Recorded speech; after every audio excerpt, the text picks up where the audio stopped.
nhớ rằng chụp cái gì nữa sản nó mua tụi này to đó để nó chỉ có tiền nhà mò đi chẳng á để trong cần cái đấy được nhớ để nó giờ mình ra bát xo nữa là bát xo chả nữa tụi này mò nhớ họ nó tụi này mò nhớ họ nó chỉ có tiền đi trảเลยhả tụi này mò nhớ để nó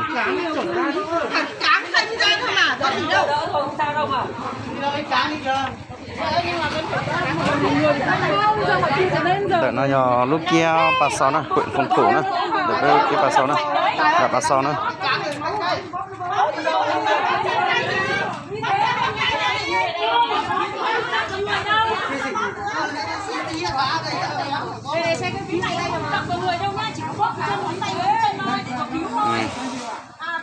đấy tụi này nó mó chỉ có thì giờ đi chả nữa cái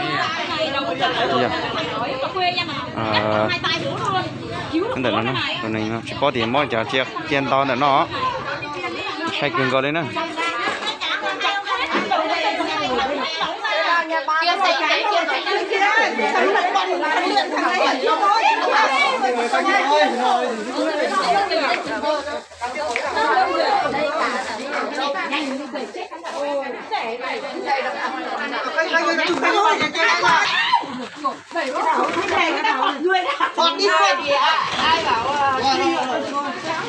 cho nó gồm 31 trò họ xe họ mò kho trong một kho nữa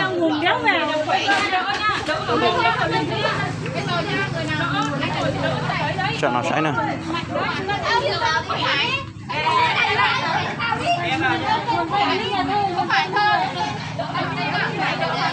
bỏ dép ra đi chị ơi, bỏ dép ra.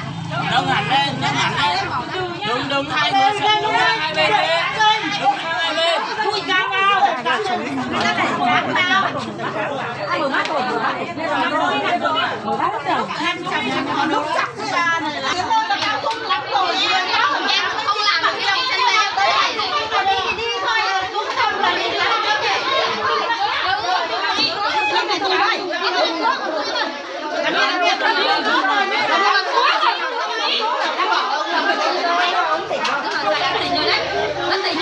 Cái này nó còn lúc không à?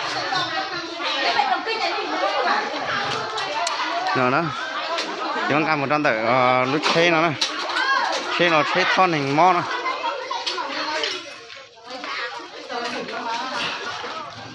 nó này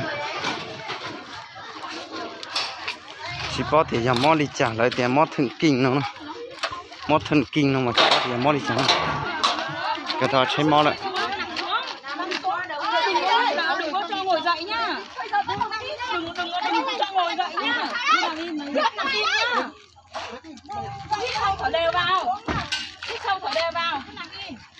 mệt đấy, mệt lắm.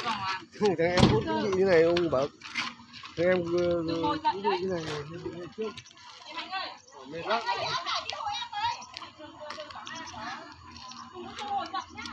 nhà nó mua món tàu nó chỉ có thì giờ món lì chả lên rồi nhỏ chỉ lì tàu kia sẽ chơi chỉ nhỏ cá nữa nó này